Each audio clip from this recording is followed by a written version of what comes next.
கிறிஸ்துக்குள் பிரியமானவர்களே, உங்கள் அனைவருக்கும் இயேசுவின் நாமத்தினாலே உங்களுக்கு நன்றி சொல்கிறேன்.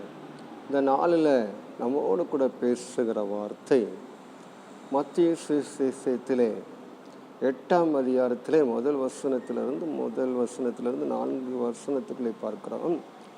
அவர் மலை பிரசங்கம் பண்ணி இறங்கி வரும் பொழுது திரளான ஜனங்கள் அவருக்கு பின்னாடி வந்தாங்க.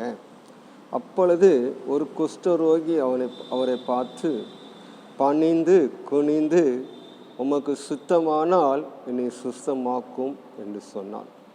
அப்பொழுது இயேசு, எனக்கு சுத்தம் உண்டு, நீ சுகமாகு என்று சொன்னார்.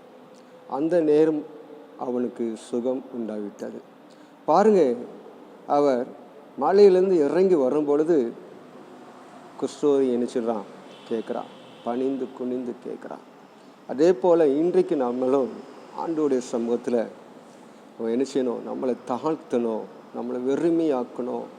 நான் என்னை குப்பையாக்கும், செருப்பாக்கும், புழுதியாக்கும், அப்படி அல்ல. உம்முடைய பாதத்தில் நான் என்னை தாழ்த்துகிறேன். என் மேலே குற்றங்கள் குறைகள் இருக்கலாம், என்னை உம்முடைய இரத்தத்தினால் என்னை கழுகி என்னை பரிசுத்தப்படுத்தும் ஐயா என்று சொல்லி அவருக்கு முன்பாக நம்ம முட்டி போடும் பொழுது நமக்குள்ளே இருக்கிற பலவீனங்கள் மாறும். நமக்குள்ளே இருக்கிற எதிர்த்து நிற்கிற எல்லா சத்துருடைய போராட்டங்களும் மாறும். நமக்குள்ளே இருக்கிற கடன் பிரச்சனை மாறும்.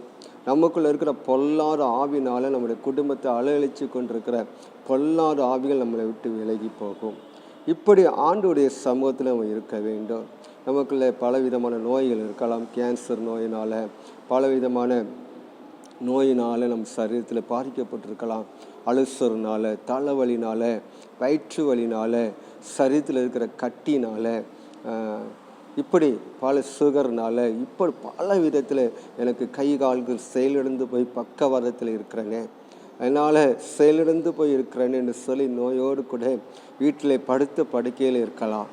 இன்றைக்கி ஆண்டோடைய சமூகத்தில் உன்னை தாழ்த்தி அந்த குஷ்டரோகியை போல உமக்கு சுத்தமானால் என்னை சுத்தமாக்கும் என்று சொல்லி அவருடைய பாதத்தில் நம்ம முட்டி போட்டு நம்ம கேட்கும் பொழுது ஆண்டவர் நமக்கு சுகத்தை கொடுக்கிறார்.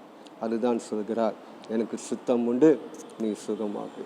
இந்த வார்த்தையை கர்த்தர் ஆசீர்வதிப்பாராக. ஆமென்.